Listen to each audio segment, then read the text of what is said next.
Welcome, everyone, to Redacted on this Monday edition. I'm Clayton Morris. I'm Natalie Morris. And on this show, we hope to provide some context to the world's crazy news outside of the billionaire-led mainstream media, covering the stories you might not see in your mainstream media. We've got a jam-packed show for you on this Monday. We're going to talk about the very latest. Well, first of all, we got a new prime minister in the UK, so we're going to touch on that a little bit and what Vladimir Putin just said about the world power shift. We're also going to look at Chile. We're going to look at Chile. Chile. I'm going to say it that way because Chile. I do speak Spanish. I don't want to call it Chile, if that's okay with you. But now you're making me hungry. I call it Chile. Okay. I'm gonna go with Chile, and I don't want to hear anything about it anymore. Okay. Chile fought back against what they are calling a communist constitution. We're going to break down that landmark vote. We're also going to look at the lost generation. I'm going to call it the lost generation. You go ahead. Because of what lockdowns did. We've got a whole bunch of new data around lockdowns and what this pandemic did, what the lockdown specifically did to a generation of young people. The data is absolutely troubling. So we're going to dive into that. Yes, we are going to talk more about vaccines and some cover up of some adverse reactions in Israel. That's right. And we're also going to look at Australia and censorship moves. So we've been talking about Canada. We've been talking about the United States on censorship. Now we're looking at Australia as we shine our light down under. I like that. I didn't even plan on that. Don't turn that into a dirty joke. Our son is here. Too late. Our son is watching the show. Yes. So all right. Keep it above board. Yes. Don't shine a light down under. Redacted starts right now.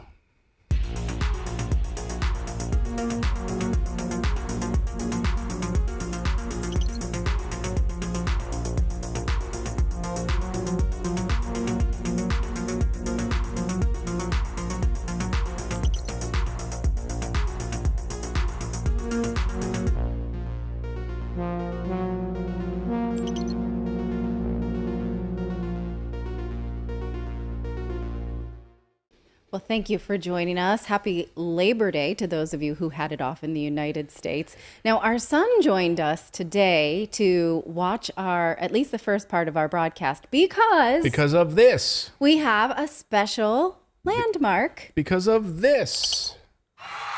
Yes. Look at that. Can you believe it? 1 million subscribers. So on Friday, we passed the 1 million subscriber threshold, and those of us who work on the show were anxiously refreshing our feed as it went 99995, 9996. We just want to say we are so excited to cross this threshold and have these conversations with you. And yeah, go ahead. No, I'm just thrilled about it. I mean, it's amazing. So thanks to all of you for subscribing and being a part of our community here. I mean, it's amazing to think that we started this show with the intention of, seeking the truth together. And I think that's what we do every night here when you join us live at 4 p.m. Eastern time on this show. Our goal is to, we don't have all the answers. But when we know that governments and politicians and and big corporations are lying to us and hiding information, we try to dig through the smoke and all of the garbage. So yes, we hit 1 million subscribers. I couldn't be more thrilled. And my sister-in-law behind me here, if you want to take this camera. So we got some balloons, but we do not have a helium setup. So it has to sit on the shelf. So it says 1 mil. So yeah, I don't have helium, so we have to sit them on the shelf. So there's the 1 million balloons. And That'll sit there for a while. My son is here. Come on over. Do you want to get? So my son was here to celebrate as well. This is my boy Miles. So don't step on the keyboard there. You want to say hello? Hello. Miles said today, people, all kids think your parents are kind of lame, but he's like, someone today came up to me at school. He's in middle school and said, your parents have 1 million subscribers on YouTube. He didn't say that. Well, He said, Miles, is your dad famous? And I'm like, Yeah. yeah. Well, we have 1 million subscribers. And he said, how many followers does he have on TikTok or whatever?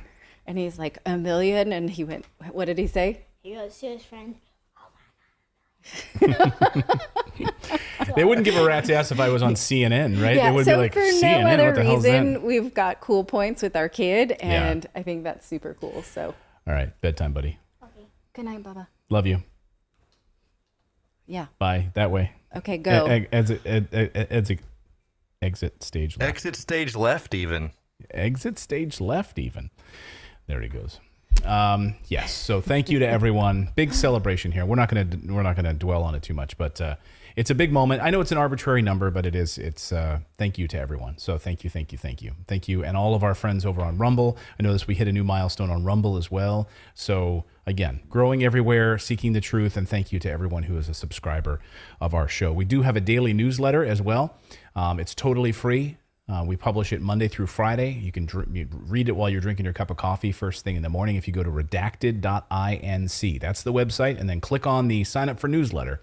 And we cover about 5 or 6 stories. So while you're sitting there with your cup of joe in the morning, you can read through a couple of interesting news stories that you might not see other places. Okay. And also one more quick announcement. Yeah. We are increasing the membership to $5 a week next week. So you have an opportunity, if you go to redacted.inc, to become a VIP for $3 a month minimum.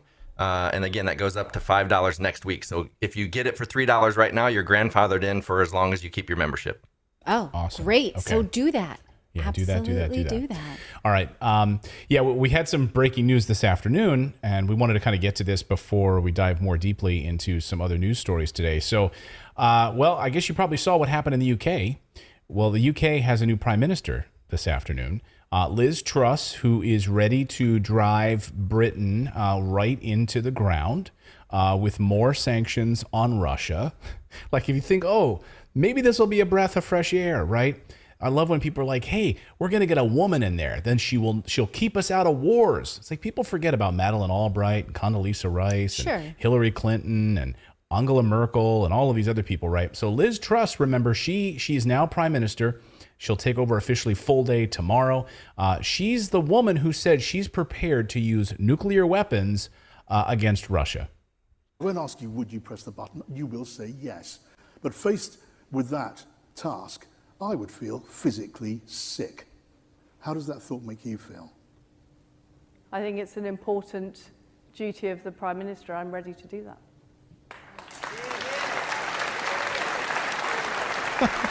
Who is applauding nuclear? All those people are like, yeah, you're going to blow us all up? Great. This is Did great. they understand the question? I know, right? Like that just seems like something went over their heads. I mean, I get the idea of like the stiff upper lip kind of stuff. Yeah, right? Like sure. the British stiff upper lip. Like we'll take it to them anywhere. We're never going to give up, Winston Churchill. But yeah, I'm prepared to do that. Yeah, I wouldn't even think about it. I'll have a tea and some biscuits and I'll just blow up the whole world. I'm fine with that. Your English tropes, honey, are right on point. Well, I mean, look, her outgoing guy who selected her, Boris Johnson, last week in his farewell address, made a whole point about talking about tea kettles. But, he makes point because Americans are woefully behind on the electric tea kettle trend. We don't use them, and we need to because they're amazing. I do. Okay, sorry. You have one? I do. Yep. I have one too. I have. But I use it a lot. His point to like save civilization, you're missing the point. Yes. Was like, hey, if you've got an outdated old tea kettle, it's burning up a little bit more energy. I know it's going to cost you 20 pounds to go buy a new one. Right. But hey, just go buy that new one because it'll save you money in the long run. I mean, this afternoon we found out. Take my laptop here, Philip. The Wall Street Journal. The British pound falls to its lowest level since 1985 as the UK economic pain mounts. So that's what she's coming into. Lowest since 1985. So go buy your tea kettle. Yeah. It's going to cost you twice as much as it normally would. So she doubled down today. She was asked about these sanctions. One of the first things she came out to sort of show how strong she is, following right in the footsteps of Boris Johnson, of course, who's talked Vladimir Zelensky out of peace talks in Ukraine. She doubled down on the sanctions, saying that she's ready to go even harder against Russian sanctions to make sure that Russia suffers. Here's what she said, citing to the Telegraph today. Russia's aggression cannot be appeased. It must be met with strength. We must not allow a prolonged and increasingly painful conflict to develop in Ukraine, she says. Perhaps totally unaware of the massive suffering that's happening right now in the UK and throughout Europe, by the way, right? I mean, of course, to these Russian sanctions. Here was her plan. She was asked a few weeks ago, like, what is your plan for the UK to get out of this quagmire? How can we move and grow? And here's what she said. Hang on. That video seems to be missing. Oh, it's missing? Yep. Can you play it on your... Can I play it on the old... Should be able to. No, I can't. Sorry, guys. I can add it in and post. Sorry about that. Sorry. That's my bad. Okay, so that's what she said on the economy, which is that she's going to create growth and investment here in the UK. Well, how are you going to do that when you're literally driving your economy into the ground? Right. Who's going to make those investments other than the government that would be printing its own money, right? If everyone else is cash strapped with a plunging currency. So this afternoon, Putin warning of catastrophic energy crisis in the West, shutting off Nord Stream 1. Here's what he said. Putin warns of catastrophic energy crisis if West boosts sanctions. Said that Western countries risk inflicting more harm on themselves. He said the Western powers stood to inflict more harm on themselves as they wrestle with rising inflation and a growing cost of living. He said, quote, all this reveals once again that sanctions on Russia end up causing much more harm to those countries that impose them. I mean, how long do we have to suffer this? How much longer? It's absolutely outrageous. No, they're going to continue to do this. And here was the Sun today. Here, take a look at this. This is the Sun newspaper did this breakdown. Look at this. Just keep this up on the screen for a minute here. So you've got the UK on the left, the price of food up 10.5%. Potatoes up 18%, bananas up 12%, cabbage 10%, tomatoes up 15%, carrots 16%, energy bills, look at that, up 80%. Holy cow. Russia on the other side, food down, potatoes down, bananas down, cabbage down, tomatoes down, carrots down, energy bills up 10%. So who's doing better right now? I can vouch for that too. I generally pay right around $100 a month for my utilities. This month it was over $300 and I have not done anything different. And I was like, whoa, when I saw the bill. What do you service do you have? Do you have like gas or? Yeah, I have gas, electric, water, and trash. Wow. That is, so I mean, it's outrageous. I'm just wondering how some of you in the chat are thinking about how you're going to pay your energy bills this winter, because it seems to be a doozy and it's not going to get easier on any of us. Yeah, let us know if you're in the UK, like what are you guys dealing with? And are you excited about your new prime minister? Let us know. We've got more news to get to. We're going to talk about what's going on in Chile, the fight against the World Economic Forum there. We're also going to look at Israel covering up vaccine adverse effects. You won't believe that story. Plus the tragedy of lockdowns. We're going to get to a whole lot of stories on today's show. All right. Well, Chilean voters said no thank you to a new liberal constitution, and other nations are watching and scratching their head because they kind of thought this would be a slam dunk. Like, hey, here's a woke constitution that gives the government more power. We've been hearing like that. We thought that would go over without a hitch. So what happened? This is the kind of stuff we hear about all around the world, that this is the way to go. This is the liberal new world order. This is the way we're going to go. Yeah, exactly. I mean, it seemed sort of like a wish list of everything that you would want if you lived in a peaceful society, but, right? And so we're going to break down all those buts, because it turns out you can't really write utopia into a constitution. That doesn't work. So what happened? Well, this video from AFP News sums it up nicely. So it's such an interesting story, right? In a country of over 19 million people, over 12 million people turned out to vote against this new constitution, and politicians are super dumbfounded about it. The vote was clear, with over 62% of voters throwing this constitution in the trash. Now, the new constitution was born out of the 2019 Chilean protests. In 2019, the country went into a state of emergency, although protesters were mostly peaceful. Still, over 20 people died reportedly in places where the protests did become violent. They were protesting high costs of living and growing inequality, and they used a form of protest called cacerolazo, which is banging pots and pans. So, they wanted to be heard. They wanted a new government. They wanted a new system. They just didn't want this one. This is a really interesting case because Chile has a free market and most utilities are run by private companies with very little government regulation. And this has helped Chile's economy grow steadily compared to other South American countries. But it has also led to inequality. So the government listened and said, okay, we will draft a new constitution. Now, it's interesting how the trajectory of this project went because most of the country liked the idea of this. They gave their input. It started as a document that I think most moderate people would say, yes, they support those things. Indigenous rights, tribal designation, sure, gender parity, equality for access to utilities, things like that, right?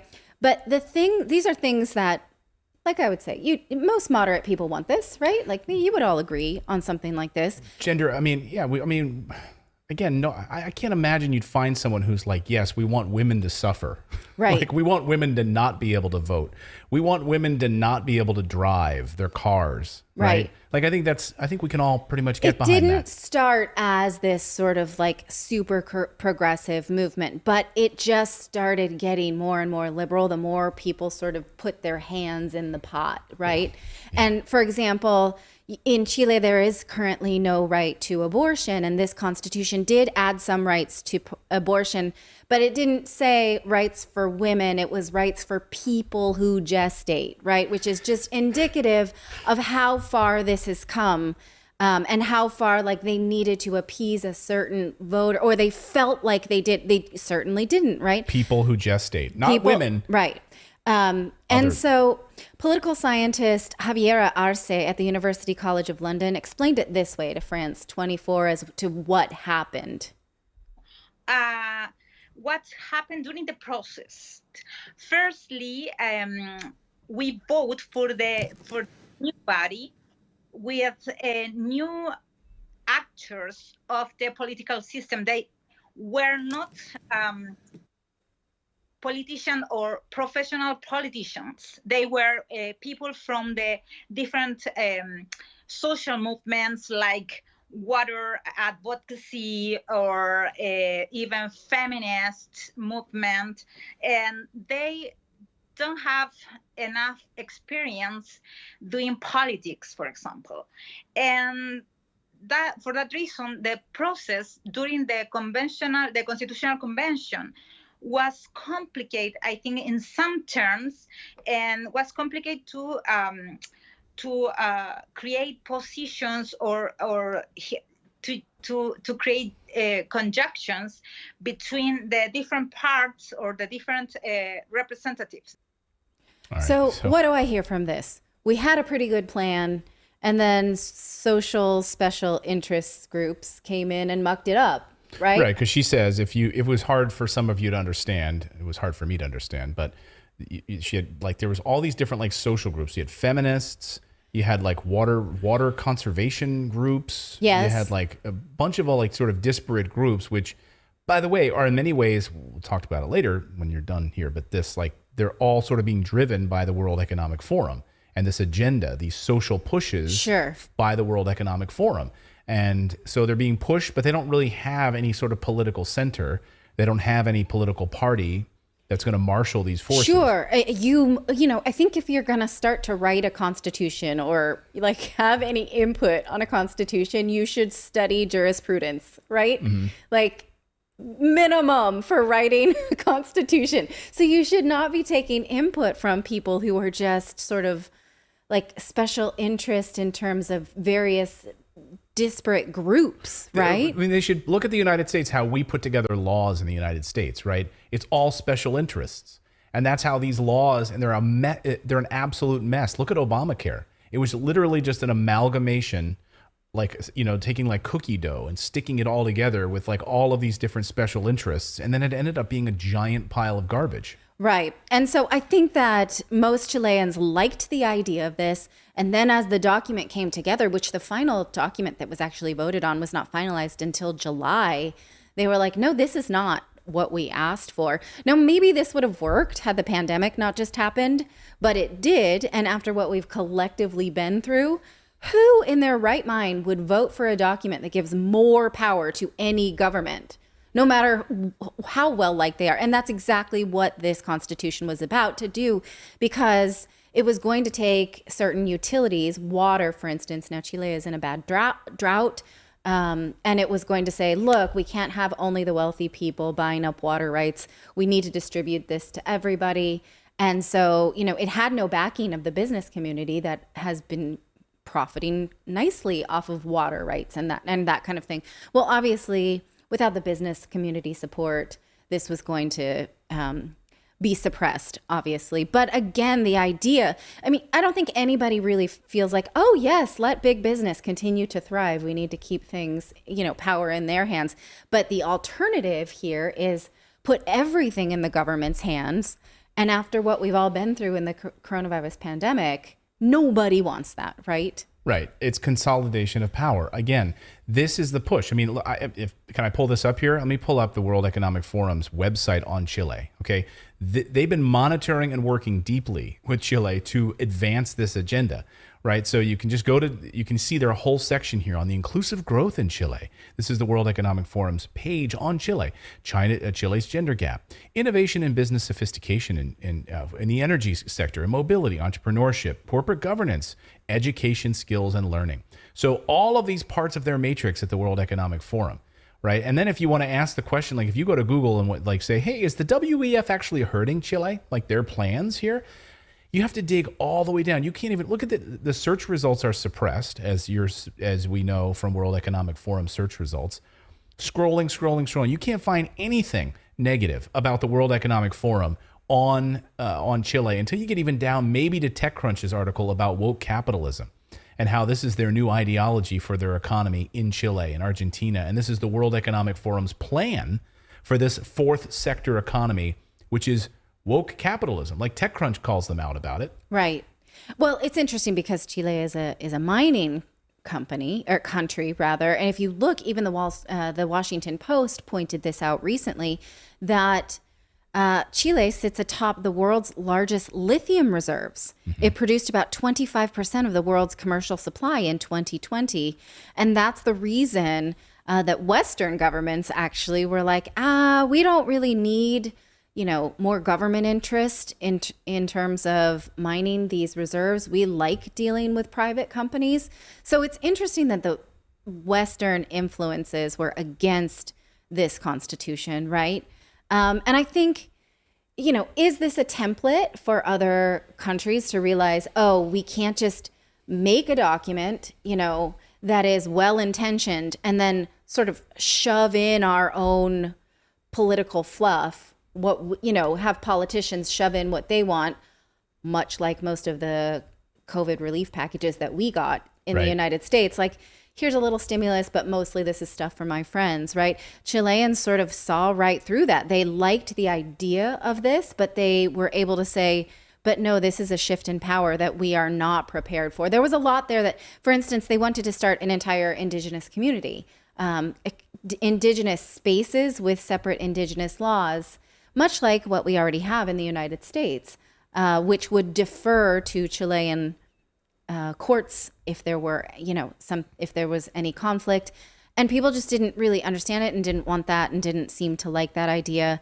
Certainly there was a bit of like Brexit manipulation of voters going around, where some voters would get these social media posts saying, this constitution mentions indigenous people 200 times and Chileans 5 times, or something like that, right? So there was certainly manipulation of sentiment, sure. But I think that the Chilean government is saying now we will go back to the drawing board, but it could take years. And it should take years. You're building a constitution for a country with millions of people. Think how long it took the Constitutional Convention in the United States. We didn't have a constitution when we became the United States of America and the U.S., right? 1776, the Declaration of Independence. I don't think it was until, 1787 before they had a constitution that worked. Right. It brings up this question is, how specific should a constitution be, right? So for instance, in the United States, the right to abortion was just rescinded because it is not specifically mentioned inside the Constitution, right? And so do we want broad strokes from a constitution, or do you want specific era-specific freedoms? For instance, this people who gestate, right? Is this something we are always going to use, or is this like an era-specific term that may, it's a big question that we should take this on in another day. But as we continue to re-envision our society, because we see so many societies upended, and as we see this happen to the United States with the right to bear arms, the right to have an abortion, right? These types of things need to be, I don't know. I was watching this argument on Twitter today that most people are saying this is too specific. We need something that's more broad, that guarantees freedoms and liberties and free market, not necessarily very specific, like you can live here, you get this education. Yeah, a living, breathing document, right? That's supposed to be the Constitution that can be amended throughout time and grow, right? I mean, think about the amendments that were added later that, that where we actually had, actually gave women the right to vote. You know, think about the evolution of a document like that. So not everything needs to be spot on specific. I think the people who gestate stuff, and there's a whole bunch of other things inside here that were absolutely troubling. Also, we see the way, they're billing it like, oh, too bad for you. You voted against the environment, Chileans, right? But we see how most governments write environmental regulation into law. And usually it's a way that disenfranchises poor people and limits access to energy for only the poorest, right? Right. And it's a huge shift of power. So was this bill really going to do that, or was it just political speak for how that could be done? No, and I think this is, again, coming back to the World Economic Forum's plan for, globalization and a consolidation of power away from individual governments, and telling us where we're going to be on carbon, what we're going to do all of these things, and moving away from fossil fuels, driving economies into the ground. We're seeing it right now throughout Europe. Like, if you needed any more of an example, like why in the world would Chile sign on for that? Yeah. I don't know. Well, it's fascinating to watch, and we will continue to watch as this develops, and whether or not they try a new document. It's interesting because now they revert to the Constitution they've had since their dictator days. And they're like, yeah, we're kind of okay with that. We'll keep what we have because at least we have a fairly stable economy, right? Even though their pension plan is a sham, and there are definitely problems like this celebrator that we showed you. Definitely there are still problems. They're not A-okay, but they are not willing to just take whatever, right? Yeah. So let us know your thoughts on this in the chat below, and subscribe to the channel. If you are tuning in right now during our live show, we are live right now, 4 p.m. Eastern time. Yes, we just, over my shoulder, if you're wondering what in the world this is behind me, this is 1 million balloons. 1 million. We couldn't get 1 million balloons in here, so we've got 4 balloons that says 1 mil on here. So if you're wondering, 990,099 red balloons. Love balloons. Love balloons. So thank you guys for subscribing to the channel and becoming a part of our community here. We really appreciate it. We'll get to your super chats a little bit later. Any questions you have, you can fire them up. But we've got more news to get to. I absolutely want to hear from people who are from Chile or have more perspective on this. I'm following this story with interest. I've never been to Chile, but my favorite band is from Chile. Did you know that? What? La Ley. Oh. So. If you're gonna. Do you want me to sing? The Proclaimers? No. Okay. No, I know your La Ley songs. Have I seen them in concert, or was that? That was a different boyfriend I brought to that concert. You did not go with me to that one. Okay. We didn't know each other back then. Moving on. But I've seen them twice. Moving on. It was a different girlfriend that I took to that Barry Manilow concert. Oh, you missed out on jealous that. on that. And by the way, that was your parents that went to Barry Manilow with you. I saw Barry Manilow with my parents when I was 7 years old. Okay. Let's move on. Let's talk about what's going on in Israel. A stunning, I don't mean to use this word lightly, but a stunning new vaccine cover-up story coming out of Israel that you won't see reported on any major news outlet that I can find, because they're all funded by Pfizer. If you don't believe me, here you go. Good Morning America is brought to you by Pfizer. CBS Health Watch sponsored by Pfizer. Anderson Cooper 360. Brought to you by Pfizer. ABC News Nightline. Brought to you by Pfizer. Making a difference. Brought to you by Pfizer. CNN Tonight. Brought to you by Pfizer. Yeah, so you're not going to see any mainstream media coverage about this story. But for some context here, in the United States, we have what's known as the VAERS system, VAERS. That's an acronym, right? Because you can say it. It is an acronym. We say it as VAERS. It's not an initialism, which you can't pronounce. So it's the VAERS system, which is the Vaccine Adverse Effects Reporting System. So when someone has an adverse effect, the hospital is able to report it. They are able to report it. And then guess what? The Centers for Disease Control and the FDA can monitor the situation. They can study this data, right, and make an informed decision about it. And by the way, the only reason we actually have this system is if you have to go back to 1986 when 13 children were given a vaccine for diphtheria and pertussis. I don't know what pertussis is. Do you know what pertussis? It's whooping cough. Whooping I cough? think. Okay. And tetanus. I know what tetanus is. That's the thing you get from like rusty nails, right? So you don't want to get that. You get a tetanus. You got to get the tetanus shot. All of that stuff. So diphtheria, pertussis, all of that. Well, guess what? These 13 kids, they died. 1986. Horrible, right? Imagine that. You take your kids for this. You think it's going to be fine. It wasn't. In fact, they call this DTaP. DTaP. Okay, so this Yeah. is the DTaP one. Yeah. It was an outrage. People were outraged about it. I mean, in the 1980s, right? Dying from this, it prompted Congress and the Reagan administration into action to pass the National Childhood Vaccine Injury Act at the time. Here it is. Here's a look at it. You can read through it if you'd like. And it came with the VAERS system then. The VAERS system was put in place so that any abnormality would be registered in a central database. And the FDA and the CDC could jump into action, right? And pull these vaccines off the shelf if there was some kind of an issue. Oh, that would be nice. Right? That's the good. whole point. You got to have a plan. That's the whole freaking point of the VAERS system. That's the whole point of this 1986 legislation. Now, remember, this is incredibly important because these COVID vaccines were rushed to market, bypassing years of clinical trials, right? And getting emergency use authorization, right?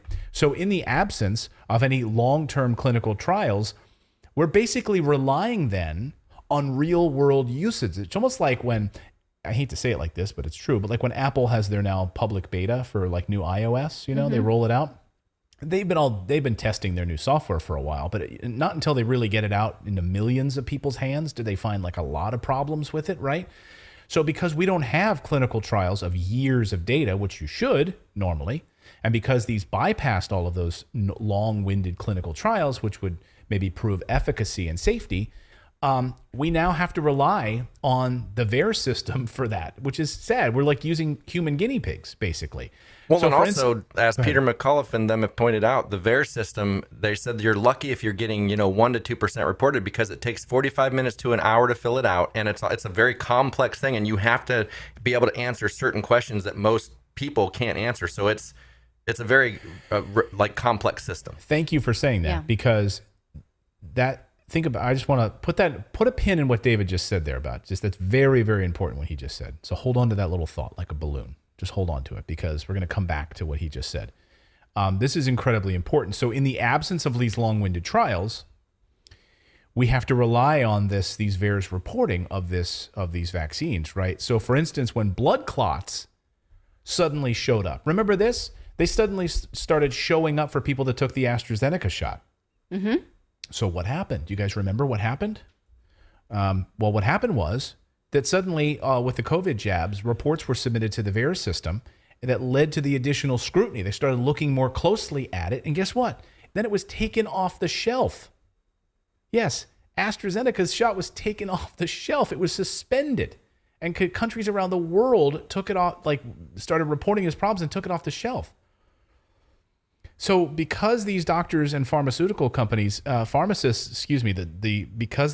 doctors, pharmacists, statisticians, they said that the risk wasn't worth the benefit. There was more risk with this AstraZeneca than there was the benefit of preventing COVID. So they said. So there were too many problems, so they took it off the shelf. But now back to Israel now. So which had the highest vaccination rate in the world. They, of all countries, didn't have a way to report adverse effects like the United States did. Imagine that. So at the end That is outrageous, considering that Israel can have like fighter planes in the air in less than 30 seconds or something. Like they're one of the fastest militaries in the world. Think about the Iron Dome that they have, right? Right. And they were the first to issue boosters to people over a certain age. The second, third, and fourth, that Israel was the first to do this, considering that they had no adverse effect system, but they just kept going. Yeah. And then, I mean, it was really awful. They had nothing in place, nothing. And so they, of all countries, didn't have a way to report this, right? They were like the test bed for these vaccines, Israel was. They were the guinea pigs, quite honestly. Like the United States had the VAERS system, the UK had their own reporting system, Israel, nothing. So again, Israel, at the end of 2021, the Israeli Ministry of Health launched their own adverse effects reporting system. But it was nothing like what the United States had. Frankly, it was nothing like what the United Kingdom had either. It basically asked a few doctors to pull together some data and do a study.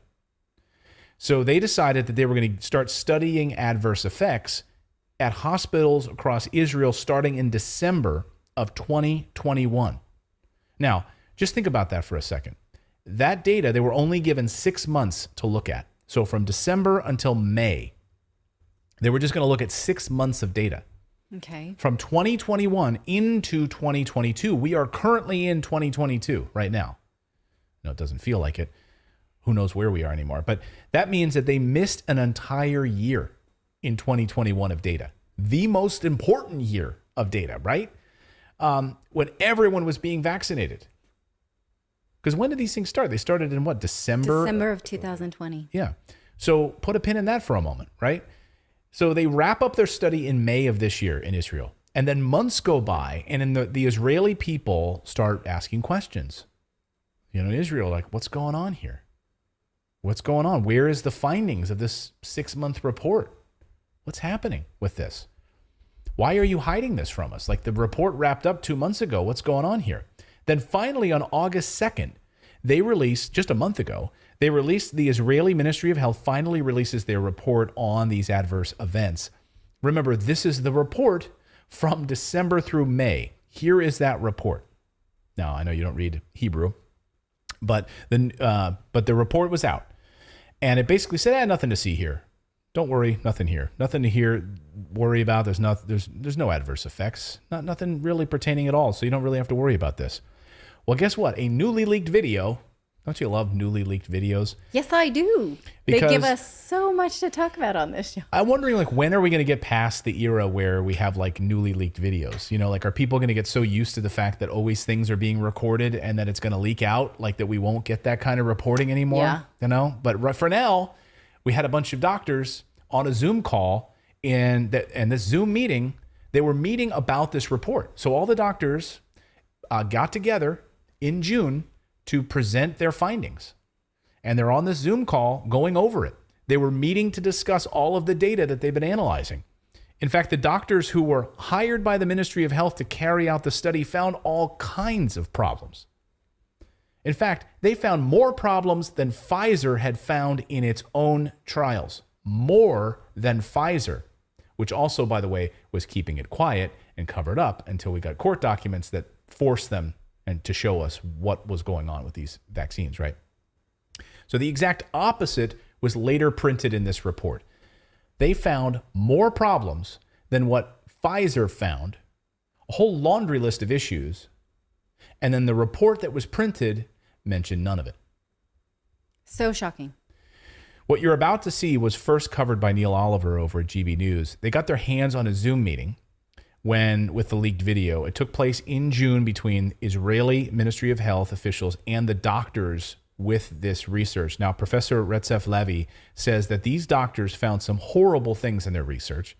Here he is going to highlight two of the problems. Women's menstruation, which we covered on this show, and then brain problems, okay? Yes, neurological problems. Listen. Let me highlight two of those. So the first one is about the menstrual irregularities. As you know, once the vaccine campaign started, many women reported about menses irregularities. And like many cases during the last year, the immediate response was very dismissive and basically the response was, okay, this is just a temporal coincidence. When these reports persisted, the narrative changed a little bit, and people were willing to acknowledge that maybe there's a possible relationship to the vaccine, but the phenomena is short-term. What the finding of this research team were very, very clear about, that the side effects are definitely caused by the vaccine because of the rechallenge phenomena, and they also last for weeks, months, over a year, and sometimes still ongoing at the time of the report was given to the Ministry of Health. The neurological side effects is even more interesting. The form that the electronic form that the Ministry of Health created to allow patients to report had two parts. One of them was a closed form part where you were actively asked about specific side effects, and that form didn't even include neurological symptoms. At the same time, or nevertheless, when they analyzed the free text part of the form, where patients were allowed to report whatever they wanted to, they observed and they got many, many reports of neurological side effects. Again, some that are not listed currently by Pfizer as side effects of the vaccine. And again, based on the rechallenge phenomena, they could see both a definite causal relationship with the vaccine and, again, long-term side effects that lasted weeks, months, and sometimes over a year. So what he just said is exactly what David mentioned earlier. I just want to kind of combine those 2 points here a second, right? So what he said was there was no place on the form for neurological disorders. Yeah. So when they were doing their research in Israel, they couldn't even fill out on the form because there was no place for it. Like, do you have neurological problems? Oh, sorry, there's nothing listed here. It's just like, do I have a pain in my arm? There's nothing here about neurological. So I had to wait until I got down to the box that said, hey, do you have any other stuff? Like the free box that you could fill in. So, well, and also I was just going to say, during the trials, when people were going through the trials initially that were reported, they had a list of things that they could choose from, and there was no box for them to add other things. So that's why a lot of data didn't actually get reported in the trials, because they didn't, and anybody who complained of anything outside of that were removed from the trials. Well, Right. much like the trials for oxytocin is the main... For when you're having a baby? Oxycontin, the main drug that is fueling the opioid crisis, right? When the FDA did clinical trials for that, they allowed the pharmaceuticals to take people off of the VAERS system who had adverse reactions. The FDA knew that and allowed it. So, you know, and again, in the app where you go to report, you have a drop down and you can only select certain things. Like, you cannot select something that's not on there. Yeah. So to think about the United States VAERS drop down menu thing that David's talking about, right? Like how difficult it is to go through that process. Like in the United States, think how much more data we could have if the system was even easier to access and get information, right? So we have a fraction of the data in the United States, right? And now Israel has 6 months of data from doctors digging through, and the stuff that they found is jaw-dropping. So, I mean, this is where, here's the leaked video now. This is where the doctors lay out all of the problems. In this video, you're going to hear doctors admitting that they discovered many adverse effects that stay in the body and do not go away. This video is subtitles because the language is Hebrew, so watch. תופעות נוירולוגיות, זיהינו בעצם תופעות חדשות שלא מופיעות בעלון לצרכן, כמו סחרחורות, טינטונים, היפואסטזיות, פרסטזיות, שריר שלד. גילינו בעצם שזה די דומה, התופעות שעלו בדיווחים הן די דומות למה שצוין בעלון, למעט ה-back pain שהיה מאוד נפוץ בדיווחים. אז הוספנו פה עוד איזשהו, בעצם גילינו עוד איזושהי תופעה עליה לא דווח בעלון. ושוב פעם, הפער המשמעותי היה באמת באפיון של משך התופעה, שבעלון היה כתוב באופן מפורש שהתופעות האלה אמורות לחלוף תוך מספר ימים, ואנחנו ראינו שזה לא ככה, כי ב-50% מהדיווחים שבהם צוין בכלל משך, היה משך של למעלה מחצי שנה. Here in this slide, the researchers present an example of how people described in their own words new side effects. The example shown here is hypoesthesia. Half an hour after the first vaccination, my legs started to feel numb. This continued until the second vaccination. When the second vaccine was administered, the sensation also appeared in the hands, neck, and face. And the numbness continues even these days. The symptom reappears every day. The symptoms reappear every day. So this is fraud by the Israeli Ministry of Health. Their doctors found all kinds of causal relationships with the vaccines and these long-term symptoms, but the report covered it up. The report that was presented to the Israeli people was a fabrication. I don't know any other word for it. Blatant fraud. It was scrubbed. Faked. I mean, I don't know. I just want to mention, too, there was a Facebook group that was formed for people that were having that electronic sensation or that feeling of electricity. They described it in their head and their fingers and legs. And they were up over 3,000 members when Facebook finally deleted the group. So that's, I mean, you think 3,000 people that just happened to find each other, that is telling to how many it probably really affected. Oh, remember how Eric Clapton was canceled for saying that, right? Yeah. He said like he didn't think he was ever going to play guitar again. Right. Right. And then he became the persona non grata. Right. Is that how you say now that? he's a Trump supporting anti-vaxxer. Yeah, right. So like he just gets lumped into some bucket, right? Yeah. Even though he's British. And in fact, what we now know is the boosters made it dramatically worse. Came out in this data. With each new booster, according to the doctor's findings, the symptoms got worse and the toxicity in the body got worse. Two other major findings by the doctors specifically stood out to me, and it had to do with children, where they found digestive problems long-term for children and skeletal muscular problems in the form of persistent back pain. Just think about that for a minute. The Israeli Ministry of Health sat on these results for nearly 2 months at a time when they could have told a group of experts who was meeting at the time to decide on giving out those vaccines for children under 5. Remember, those were just approved. So they sat on this data and didn't then let the Israeli authorities know that they were seeing all of these other problems with it. And they let those guys go ahead and approve this stuff for children under 5. Imagine what they might have done if they had known this information. It's really disturbing. Especially when you consider that there was a risk-benefit analysis done for AstraZeneca. Inexplicably, right. There was no risk-benefit analysis done for children when you would realize that the risk is higher than the benefit because children are not susceptible to pathological COVID. I mean, think about it. Well, then you have to wonder also if it has anything to do with the fact that AstraZeneca is not a U.S. company. Yeah, well, but neither is Pfizer. Pfizer. BioNTech. Yeah. So, I mean, if you just unpack all of this and you think about the way that they went about this, in fact, during the same Zoom call, the head researcher, Professor Mati Berkowitz, can be heard warning the Ministry of Health about how they should present this to the public because he's literally telling this Zoom call that it could open up a massive amount of lawsuits. So we need to figure out how we are going to present this to the public. Watch this. כאן נצטרך לחשוב גם מדיקו-לגלית. למה מדיקו-לגלית? כי לא מעט תופעות שהיו, אמרנו, אוקיי, זה קיים, יש דיווח, אבל בכלל תתחסנו. זאת אומרת, צריך לחשוב איך כותבים את זה ואיך מציגים את זה בצורה נכונה. ולא שיהיו אחרי זה תביעות משפטיות, רגע, אתם אמרתם שהכל יחלוף ואפשר להתחסן.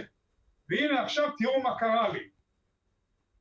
So he's admitting, he's like, we were telling people to go and do this, and here the data is showing us that we shouldn't have, and we got to figure out how we're going to present this to the people. So, well, and what really What really sucks is we're still doing it here. We're still pushing it for kids. We're still pushing it for adults, even though this info's out, more info's out, and it's still being pushed. And that's a really interesting point, right? Is that the United States, so I have a couple of takeaways on this, right? And to your point, David, I'll use this one first. How much of this data was the United States actively aware of? Because the United States and frankly, the United Kingdom were using Israel as a test bed. And they constantly, remember we were covering this on the show, they constantly were pointing to Israel as a success. Yeah. And as an example. And here's why Israel, right? So what data did the United States have in the form of their own VAERS system as it relates to Pfizer's vaccine? And what sort of data were they sitting on that they didn't report to the American people? And what, well, in my opinion, in the UK government? In my opinion, they would not have silenced the doctors that were talking about this stuff if they did not know that. Because why would they? Right. Good point. Yeah. I mean, one of the other takeaways I have is this, like, who the hell's going to jail for this? You know? I mean, to me, this is crime against humanity. Right. To have this information, then sit on it, and then publish a report that hides this information. Why do we have a government? On a potentially lab-created virus. Right. Why? I mean, who's going to prison for this? Yeah. And what did the American FDA know? You know, I'd love to know that. And then another takeaway, one woman on the Zoom call said that she has thousands of additional reports and she doesn't know what to do with them because they have no reporting system in Israel. So she's literally there with thousands of additional reports on her desk, and they're just sitting there because they don't know what to do with them in Israel. And presumably she can't send them to a medical journal because they won't be peer reviewed, because most medical journals are like, nah, we can't touch this. Unbelievable. Let me know your thoughts on this if you live in Israel. I'd love to hear from you here on the show. Drop us a comment and subscribe to the channel. All right, we've got more news we're going to get to here on the show. We're going to talk about the tragedy of these lockdowns. And how we lost a generation of children as a result of it. We're going to look at climate censorship in Australia, and we're going to take your super chats. But first, we're going to tell you about our show sponsor over at Manscaped. Now, just because it's Labor Day and summer is coming to an end doesn't mean that that's the end of your smooth legs and scaped sack. So if you, ladies, yes, I do want to talk about taking care of your gardens, if you know what I mean. If you and your man haven't been scaping your bikini lines, then maybe now it's time to look into some tools to get rid of those and sweep up those pesky you-know-whats. In fact, I was telling Clayton and I were telling this story because once he and I were, has nothing to do with pubic region. This just has to do with like maintaining your body hair in a nice way. We were at the US Open and we were there as guests of Canon because it was a press junket and they were trying to show us off their cameras to like take pictures of the tennis players. And so we were backstage area type thing. And in the room was Roger Federer. Do you know who he is? Philip, David? Roger Federer? Yep, I do. Yeah. Yes. And I was like, I just kind of stopped and stared at him like this. And Clayton was like, come on, let's go. Get out of here. And I couldn't. And I was like, he has such smooth legs. And so I was telling the kids this because he has really like silky smooth, like mocha colored. Anyway, how does one go about? Clayton hates this story because every time we see Roger Federer on TV, I'm like, such smooth legs. Click. Let's put on Anna Kournikova. All right. She's still playing? He's just beautiful. I love Roger Federer. It's funny because... Go on. Anyway, okay. So if you would like nice, smooth skin like Roger Federer, you can visit our show sponsor over at Manscaped. They have an exclusive offer for you. You can get 20% off of free worldwide shipping if you use the code Redacted. They have a Manscaped Performance Package 4.0. It has everything you need to keep your summer body in check for the fall. Whether you're gifting it to your man or you're going to use it on your own lady garden, you can keep it tamed with the Lawnmower 4.0 trimmer. Their package also includes the Weed Whacker ear and nose hair trimmer. These tools, by the way, I use them because I am a patron of laser. And when you go for your laser treatments, you have to shave first. And these are the best ways to be prepared for those things too. Did I mention that the trimmer is also waterproof? Whether you're hopping in the shower or hitting up the lake, this razor will devour even the strongest of body hair. So again, here is what you can do is get 20% off plus free shipping with the code REDACTED. If you go to manscaped.com, that's 20% off plus free shipping with the code REDACTED at manscaped.com. Hot girl summer doesn't need to end when you and your man keep it smooth like Roger Federer all season long. Enough with Roger I Federer. can't. I cannot. I got the song. I went to a garden party. Didn't retire yet. Didn't he retire yet? Hey, we got more news we're going to get to here. Thank you guys so much for subscribing. If you're new to the channel, please hit that subscribe button. If you're wondering if you're tuning in late, we're having our 1 million subscriber show today, our celebration. So behind me over here is the 1 million balloons. So thanks to all of you for subscribing and become a great part of our community here. Thank you for seeking the truth outside of mainstream media and not tuning in to the the CNNs, the MSNBCs of the world, but coming here. We are independent journalists. We don't have any agenda other than covering the truth. Go ahead, David. What were you going to say? And if every every one of you, million subscribers, would just send $1 super chat, we would really appreciate it. Yes, we would. But we also take likes. If you could please give a few of those, that would be nice. If you don't want to do that, just smash the like button. That helps us to push us further out into the algorithm as well. If you tuned in earlier in the show, you saw our son Miles, who was also helping us celebrate our 1 million milestone. Get it? Miles. His name is Miles, and it was a milestone. Yeah. And, actually, he talks a lot to us about, like, what's it like to be on YouTube. And, he's in middle school, so he talks about, like, oh, so-and-so said something mean to so-and-so. And I was like, come read YouTube comments. Come on. If I can take things like this, you can take whatever middle school stuff. So anyway, but that does not mean you're free to say anything mean about my son. Yeah. So. Dickie Dunn says Leo Laporte sent me here. Our old friend Leo. Huh. Is Leo watching? Oh, hello, that's Leo. Nice. Hello, Leo. Thank you for that. Hello, Leo. Hope you're doing well. All right, we're going to talk about how the pandemic affected children because we have a shocking new study that shows that American children lost 20 years of progress due to the pandemic. So please stop saying children are resilient. They'll be fine, because I think that's an incredibly unfair and diminutive thing to say. That is one of the things that bothers me the most when I hear this trope, like, yeah, we shouldn't have made those decisions, but kids are resilient. Every time someone says that to me, I just want to say, F you, because it's privileged kids are resilient, right? And we don't care about the rest of them. And also, it's like every generation deserves a good chance, and we did not give it to. So anyway, that's an aside.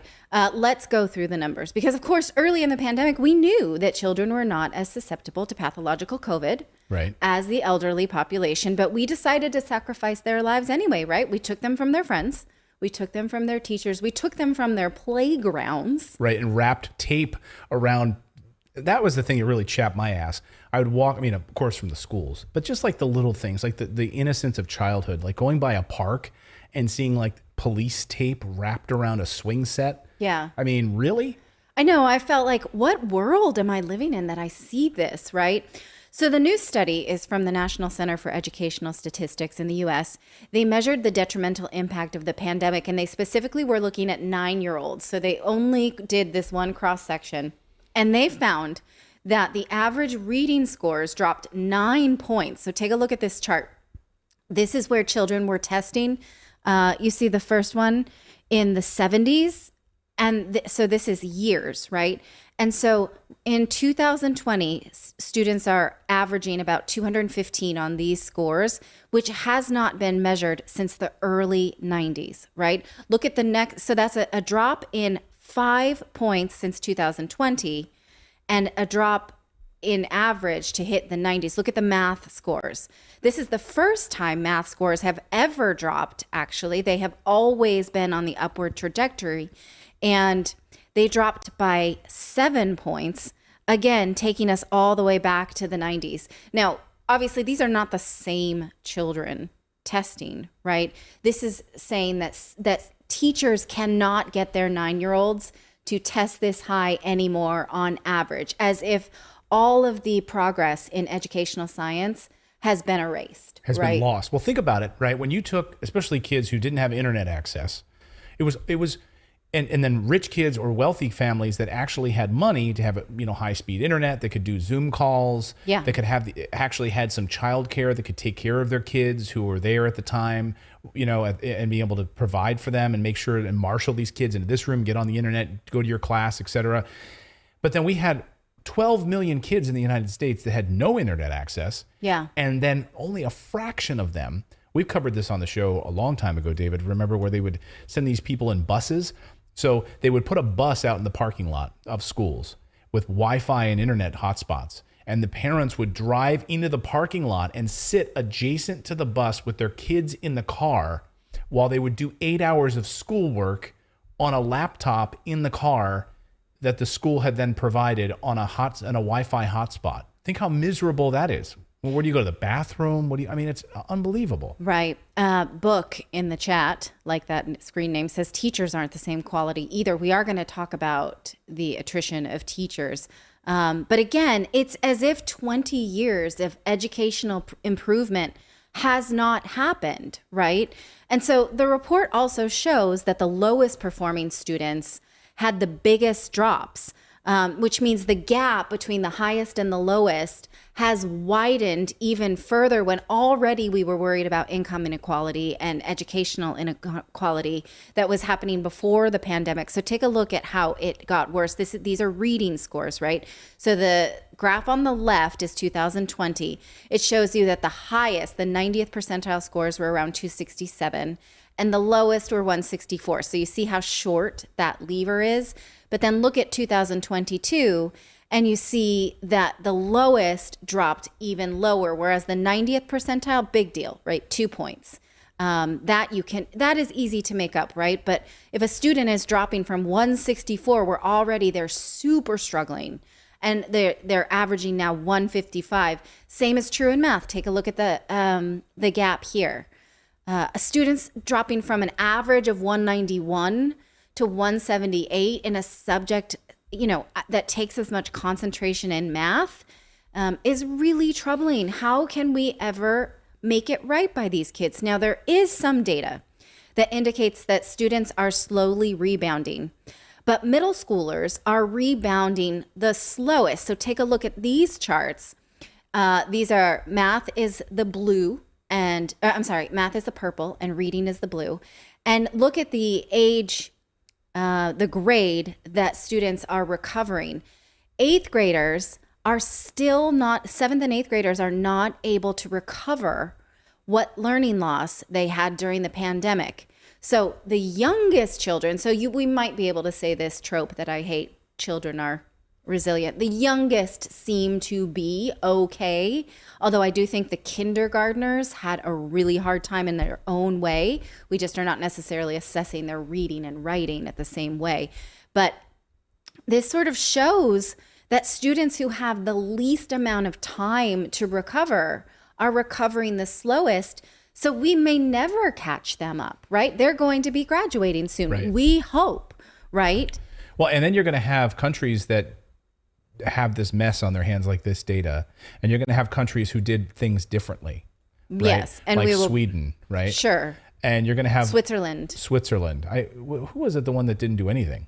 It was Sweden, right? Sweden basically was like, "Hey, we don't even think there's a pandemic." Yeah, and Switzerland went back to school for the 2019-2020 school year around May, I think. Yeah, so it's going to be interesting. And weren't we already these countries 25th on the list of education? We're already way down the list. Does this move us down further, or did we hold our spot? Absolutely, I would think, well, right? I mean, it's hard to say because most countries will have mirrored data if they also had these same lockdowns in education, right?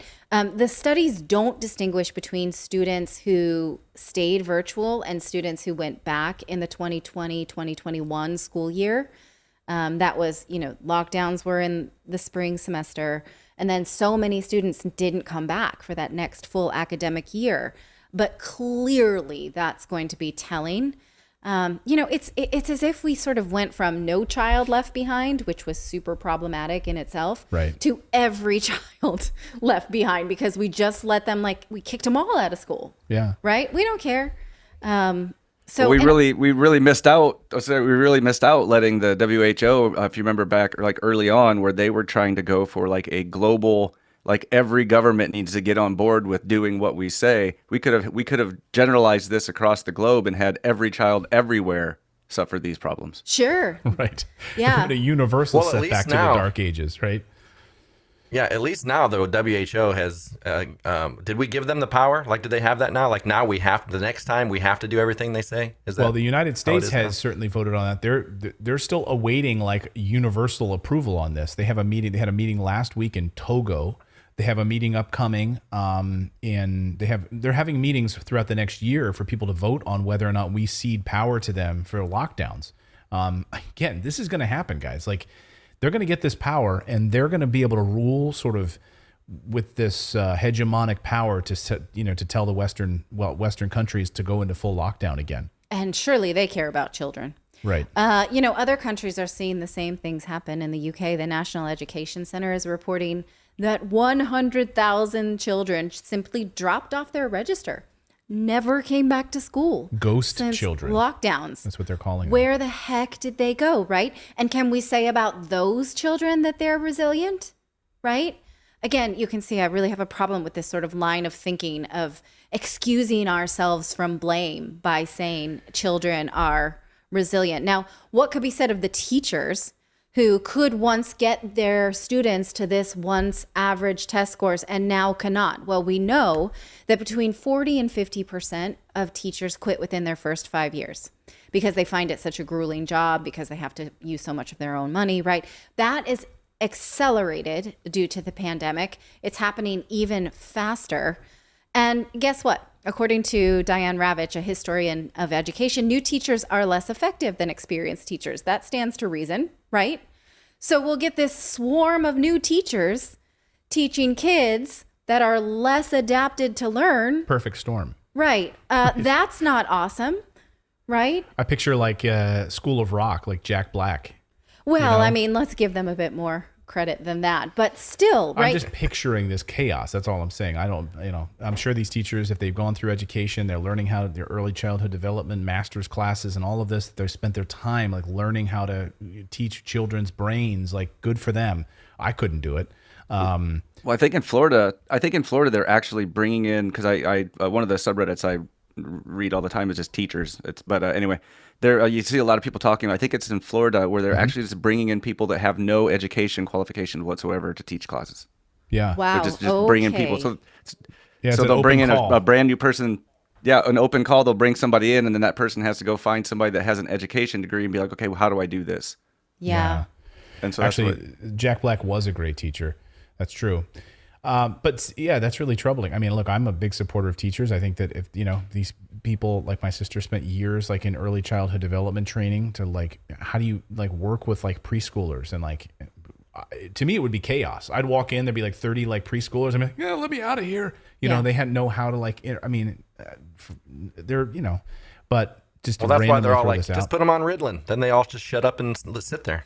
Yeah. Put them all on drugs. That's exactly. Well, what I find interesting is that before the pandemic, we saw all this focus towards nature-based schools, experience-based schools. We really were interested in these were the bougie ways, I don't know, for lack of a better word, right? To the talk outward about, bound, go out in the sure, woods. because of course the science shows us that humans are natural born apprentices. We are not just receptacles for book learning, right? And so we were moving in this direction. So clearly we knew that a more hands-on based learning approach was the way to go. But what about the pandemic? I think we, even for those of us who felt like, okay, it's a scary world. I believe what the media says. I'll support keeping my kids home, whatever. If that's the way to do it, we all need to sort of do some soul searching and say, how did I drop all of that? And what did I buy to think that that was okay for my kids, right? How did that happen? Like, how can we not let that happen again?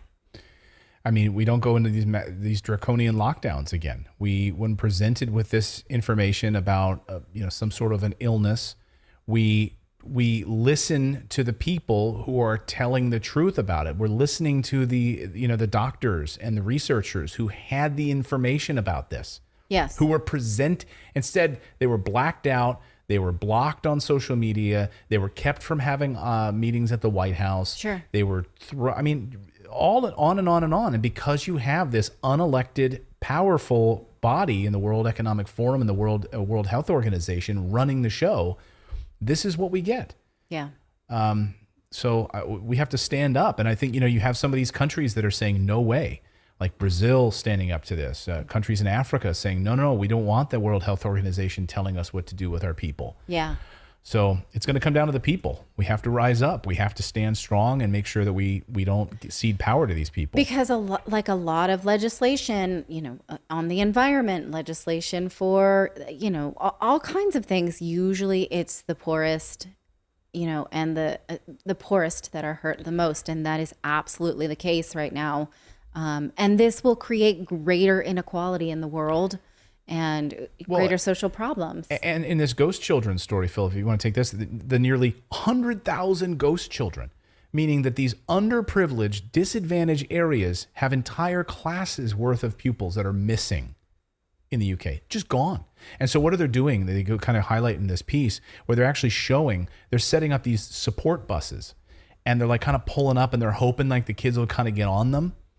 And they're trying to see if they can take them back to school. Basically, they have 400,000 children a month that are being treated for mental health problems because of this. Well, and think about one thing that people I don't think about is the fact that when they all went virtual, there's a lot of kids that they can't afford laptops, they can't afford iPads, they can't afford those things. So what did those kids do? They had no choice. If they all had to go home and do e-learning, where they all provided laptops, like that could be a big percentage of them just are gone because they can't get there. Right. They couldn't afford it. And so this really chaps my ass when I think about all of the money that the United States and today the European Union, they're going through an energy crisis right now. They've got 400,000 kids in the EU, in the UK on mental health problem, diagnosis right now. They have 100,000 kids that aren't in school. And what did the EU today do? Approved $500 million to send to Ukraine. President Biden just this weekend wanting another $11 billion to send to Ukraine, on top of the $70 billion we've already sent to Ukraine. Like, really?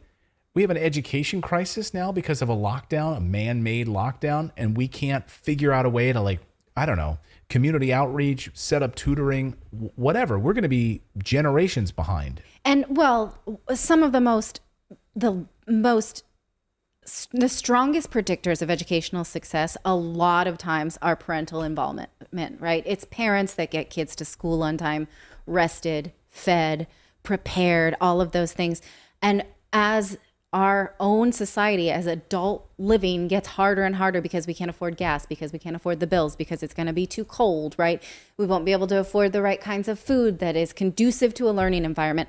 All of those things will harm children too, right? Right. And so if our generation of parents continues to get more and more stressed, we can't help our children be better learners. Who, has the time then to show up for the PTA at this point? And, it's only privileged people who don't work a double shift. Right. And so there's one population that will be just fine because they have the time to move their schedule around and do homework or show up to PTA or volunteer at the school or ask questions to the teachers. And then there's an entire population that just can't take it, that just can't. Yeah. And they're going to be lost and left behind, which is what we're seeing in this data.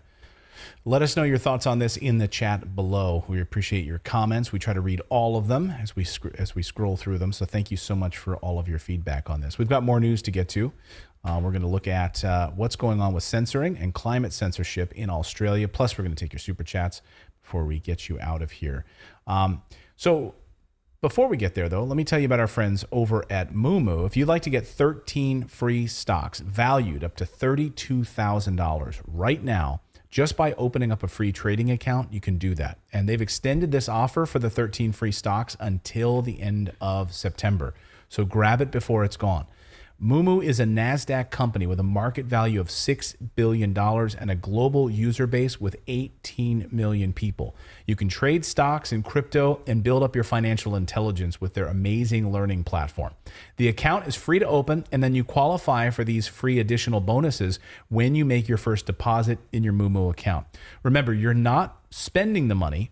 You're simply putting it in your trading account, and that's when they give you these stock bonuses. So even if you never do anything else with the account, you still get these 13 free stocks valued up to $32,000 when you open your account and make an initial deposit. I use Moomoo every day for trading, monitor my stocks, make trades. I opened my account with, I think, about $100 and was able to get free stocks when I opened my account. I signed up about 2 years ago for my account. So Moomoo is also, they just opened up the Australian market. In Australia, you'll get 180 days of brokerage-free trading for all Australian stocks and U.S. stocks. So to get that free 13 stocks, go to redacted.inc/Moomoo. You have to use that link, redacted.inc/Moomoo. You can use it on your iPhone, your Android device, your Windows laptop, your Mac laptop, whatever it is. They're platform agnostic. So go to redacted.inc/Moomoo. Our thanks to them for their support of the show. And our thanks to you for supporting what we do here and subscribing to the channel. We really, really appreciate it. Well, let me ask you a question. Do you want governments telling you what to think, what to read, what to hear, what to listen to? If you listen to the Biden administration or Canada's Trudeau administration, we know that they are actively pushing Facebook, Twitter, Google to censor content in their respective countries that all support a liberal worldview, liberal world order, a liberal worldview, right? We've seen this. We've reported on it.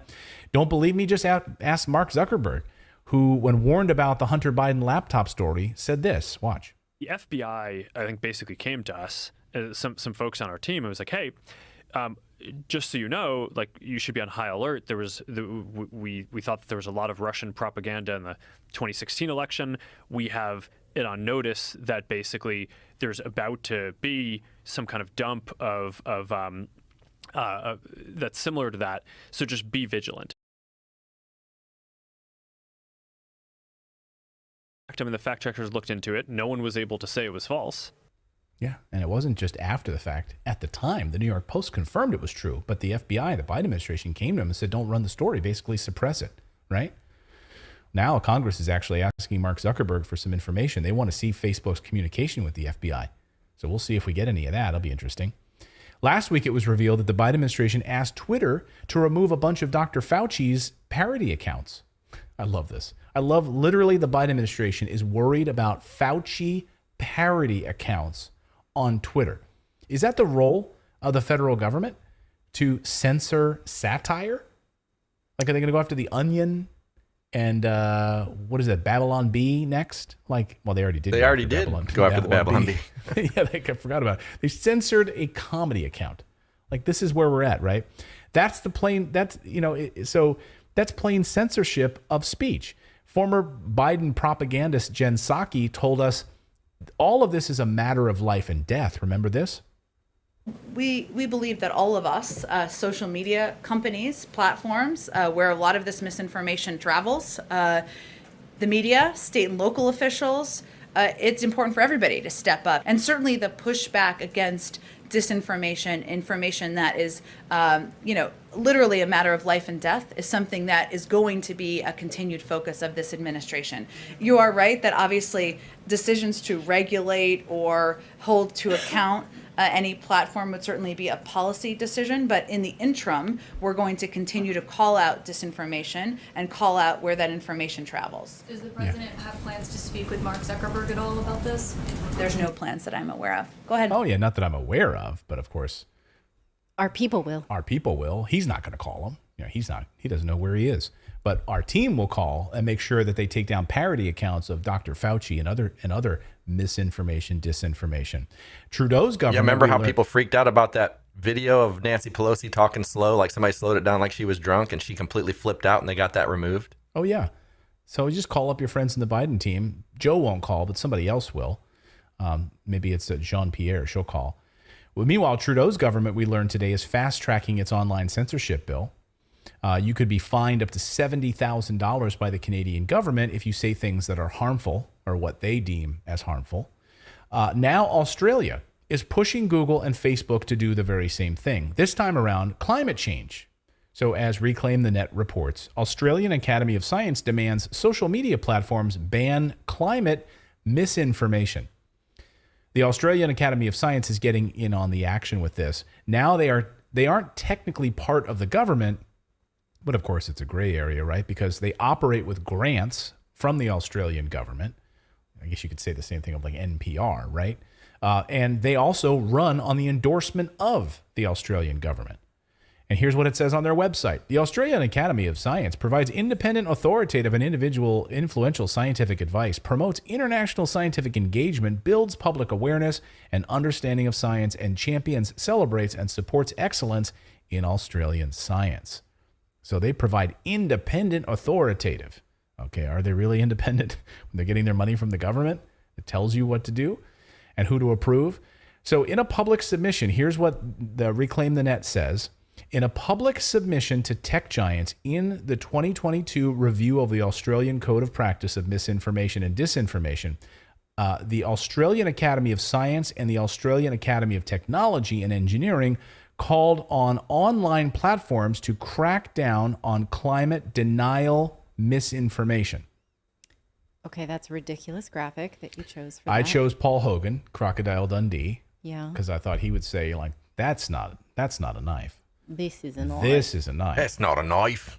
No, I think you'd say like that's not how you do science. This is how you do science. This is how you There do we science. go. What kind of bloody crap is this? The academics want online platforms to fight what it calls climate denialism by actively promoting reliable, peer-reviewed, and appropriately labeled material from trusted sources, it says. Okay, but when you think about those trusted sources, right? We recently did a piece here on the show about the Great Barrier Reef. Right. And how the organization that has been tracking it actually did not this year report national averages in order to make it seem like the reef was not recovering when in fact it was, right? And so they're presenting it in a shocking and sort of anxietizing way on purpose, right? Isn't the Great Barrier Reef Australia? They are allowed to, yes. Right, yeah. So their Great Barrier Reef data, they're allowed to present it as fake? No, they didn't present it as fake. They specifically manipulated the data to not admit that their prediction that I think if I recall, the prediction was that the Great Barrier Reef would be to like 20 to 30% of what it was. Right, shrinking. By the year 2022. And we're here. And in fact, the reef the averages are up. And so most scientists say actually the reef will always go up and down. It's less dependent on human. It's more dependent on all kinds of things. It's predatory species and all kinds of things. So, but what we reported here was that this organization did not report averages because they didn't want to admit that they were wrong with their, what's the word I'm looking for? Their like prediction of doom, right? Right, their doomsday scenario. Yes, I don't know that they were wrong for their Armageddon. What's a word? No, what's the word for inducing anxiety with their panic-inducing fear-mongering? With their panic-inducing data? Incitement. Armageddon, fear-mongering, incitement. There's a word that's just escaping me right now, but you know what I'm saying. Well, I think the other Mondo word for it- Dismo. I don't know. Anyway, the Academy's submission noted that the Code of Practice on Misinformation and Disinformation excludes professional news content that a publisher under a publicly available editorial code, it adds that the exclusion allows climate science denialism and other misinformation to flourish. So by not going after and censoring the news, it allows fake news about the climate to flourish, it says, in Australia, either through a lack of enforcement of the disinformation provision of the code of failure or of news outlets themselves, their misinformation to meet the higher bar of being considered disinformation. So here again, Reclaim the Net says, while climate issues are not part of their conservative pundits' main content strategy, they nevertheless engage in frequent criticism of their respective governments' environmental policies, attack or ridicule prominent climate activists, or employ narratives outlined in the previous section of this report, the paper reads. So they're basically saying, we're just going to go after, these conservative pundits, basically. Their main content strategy is that they're ridiculing some of the prominent stuff that's out there. And we need to make sure they don't do that. Like the Great Barrier Reef story. Yes. Right? That would have fallen under that. The submission. Well, what would science be like if all the scientists were like, I don't even want to hear your theory. That's misinformation. It's like, we are dead set that it is this way and it is no other way. Get out of my office. It's like, wait, but I've got evidence. I don't care. Yeah, I don't care. You can't say anything. The submission singles out Sky News Australia, by the way, as the key source of climate misinformation globally. They're the biggest. They're the main problem, I guess, according to this report. Specifically, they named journalists that they want Google and Facebook to target. Okay. Like Rita I don't know if I'm saying her name right. Like Panahi. Panahi from Sky News. She's been calling out the climate change hypocrisy for years, Rita has. Rita, I'm sorry if I butchered your name. Thank you for the great work. Like this report that she did on how just a few years ago, the media were scaring us about a global ice age if we didn't get our climate under control. Watch this. Let's take a trip down memory lane to a time when hysterical governments weren't declaring climate emergencies because of catastrophic global warming. Back to 1978, a time when there was fear of an imminent ice age. At least 8 times in the past million years, it has advanced and retreated with clockwork regularity. If we are unprepared for the next advance, the result could be hunger and death on a scale unprecedented in all of history. Yeah, there's Spock. Is that Spock? That's Leonard Nimoy. Nice. Yeah, because he used to do the In Search Of show back then after Star Trek, So that's a perfect example of, right? She's calling out, she's literally laying out how the media used to tell us all about the ice age. I remember hearing about this in the 80s. Yeah. How the ice age is coming back. If we don't get our climate taken care of, it's the ice age. And now it's the opposite. Now it's not the ice age. Now it's going to be heat waves. Yes. Right? So she's calling out this hypocrisy of the media. And in fact, now if you go to YouTube, there's a warning label on this video saying climate change, context. United Nations. Climate change refers to long-term shifts in temperatures and weather patterns mainly caused by human activities, especially the burning of fossil fuels. So Google's already doing its part. YouTube's already doing its part for these guys in Australia, putting up these types of labels on videos about the context. What context? The United Nations is telling us this? Wait, they're singling out fossil fuels as the one. Let's put that back up on the screen if you can, Philip. Climate change refers to long-term shifts in temperatures and weather patterns, mainly caused by human activities, especially the burning of fossil fuels. That's your new YouTube, Google little block and alert there for Rita's videos and any other climate-related videos. I guess they want. So you to then, know those about. of us who broadcast on YouTube need to be aware of what we say now, right, about climate. I guess. Okay. So, and then to wrap this up, here's what Reclaim says, and this is what the piece says, the actual report says. It is the greatest crisis ever faced by our species. We're calling on Facebook and Google to stop promoting and funding climate denial. Start labeling it as misinformation and stop giving the advantages of their enormous platform to lies and misinformation. As long as Facebook and Google carry on doing this business with climate deniers, they cannot claim to be green. They owe it to us and the planet we all share to deliver. Okay. Thank you. Thanks to our friends over at the Australian Academy of Sciences for your wonderful work on demanding that social media platforms ban misinformation. Way to open up the conversation. Yeah. Good for a good scientific discussion. Let us know your thoughts on there that. anything else we can get? Is there anything else we can get Google and Facebook to do for us? I mean, like, can they like start taking out my trash, or, you know, like maybe drive my kid to school or something like that? What all do we really want them doing for us? Because we can't think or act on our own, so we need Google to do it for us. Yeah, we're too stupid. Come on, man. No, you need politicians to tell these companies what you're allowed to think, what you're allowed to hear. So politicians are doing their jobs down there in Australia. All right. Thanks to everyone for joining us on this show. Thank you for subscribing and being a part of our great community here. Do we have any super chats we want to get to? And thanks, by the way, for celebrating. But first, our 1 million subscribers. Again. Yes. Grim was like, "Oh, I made that video. Are you only going to play it once?" So I was like, "Nope." I'll watch it over and over again on loop. Thank you. Thank you. Yeah, it's an awesome graphic. Thank you, Grim. I love it.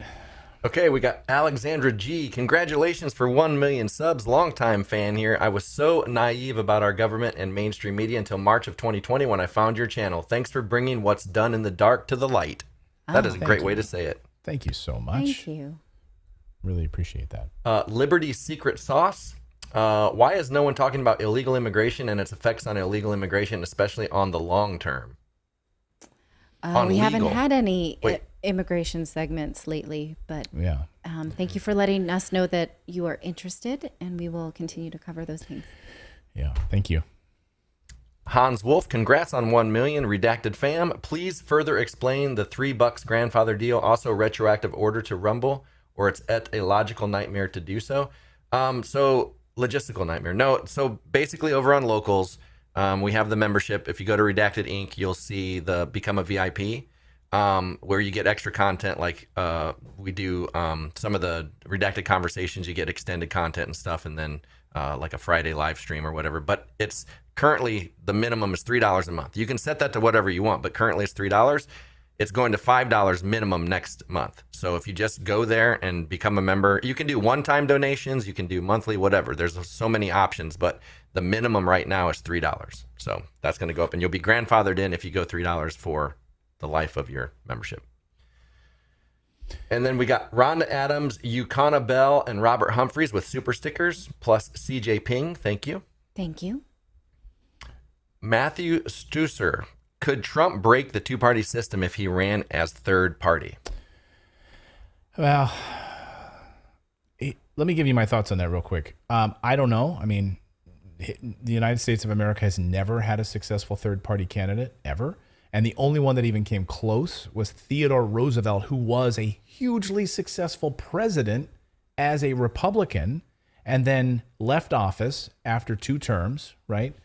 And then he was running again after a term where he took a break. He ran on the Bull Moose ticket, which was a third-party ticket, the Bull Moose Party, and he lost.